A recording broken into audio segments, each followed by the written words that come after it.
Notre demeure, la Trinité. Prière de Sainte Élisabeth de la Trinité. Père, je veux que là où je suis, ceux que vous m'avez donnés y soient avec moi, afin qu'ils contemplent la gloire que vous m'avez donnée, parce que vous m'avez aimé avant la création du monde. Telle est la dernière volonté du Christ, sa prière suprême avant de retourner à son Père. Il veut que là où il est, nous y soyons aussi, non seulement durant l'éternité, mais déjà dans le temps qui est l'éternité commencée et toujours en progrès. Il importe donc de savoir où nous devons vivre avec lui pour réaliser son rêve divin. Le lieu où est caché le Fils de Dieu, c'est le sein du Père, où l'essence divine, invisible à tout regard mortel, inaccessible à toute intelligence humaine, ce qui faisait dire à Isaïe, « Vous êtes vraiment un Dieu caché ».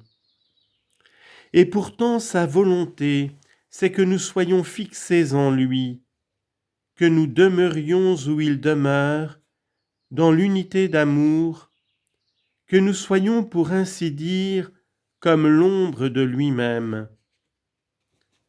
Par le baptême, dit saint Paul, nous avons été présentés en Jésus-Christ. Et encore, Dieu nous a fait asseoir dans les cieux en Jésus-Christ, afin de montrer aux siècles à venir les richesses de sa grâce. Et plus loin, vous n'êtes plus des hôtes ou des étrangers, mais vous êtes de la cité des saints et de la maison de Dieu. La Trinité, voilà notre demeure, notre chez nous, la maison paternelle d'où nous ne devons jamais sortir. Le Maître l'a dit un jour, l'esclave ne demeure pas toujours en la maison, mais le Fils y demeure toujours. Demeurez en moi. C'est le Verbe de Dieu qui donne cet ordre, qui exprime cette volonté. Demeurez en moi, non pas pour quelques instants, quelques heures qui doivent passer, mais demeurez d'une façon permanente, habituelle.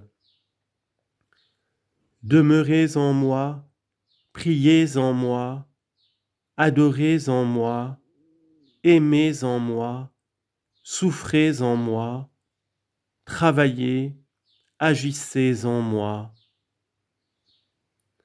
Demeurez en moi pour vous présenter à toute personne ou à toute chose, pénétrer toujours plus avant en cette profondeur. C'est bien là vraiment la solitude où Dieu veut attirer l'âme pour lui parler, comme le chantait le prophète. Mais pour entendre cette parole toute mystérieuse, il ne faut pas s'arrêter pour ainsi dire à la surface. Il faut entrer toujours plus en l'être divin par le recueillement. Je poursuis ma course, s'écriait saint Paul. Ainsi nous devons descendre chaque jour en ce sentier de l'abîme qui est Dieu. Laissons-nous glisser sur cette pente dans une confiance toute pleine d'amour. Un abîme appelle un autre abîme. C'est là tout au fond que se fera le choc divin, que l'abîme de notre néant, de notre misère, se trouvera en tête à tête avec l'abîme de la miséricorde, de l'immensité du tout de Dieu. Là que nous trouverons la force de mourir à nous-mêmes et que, perdant notre propre trace, nous serons changés en amour. Ainsi soit-il.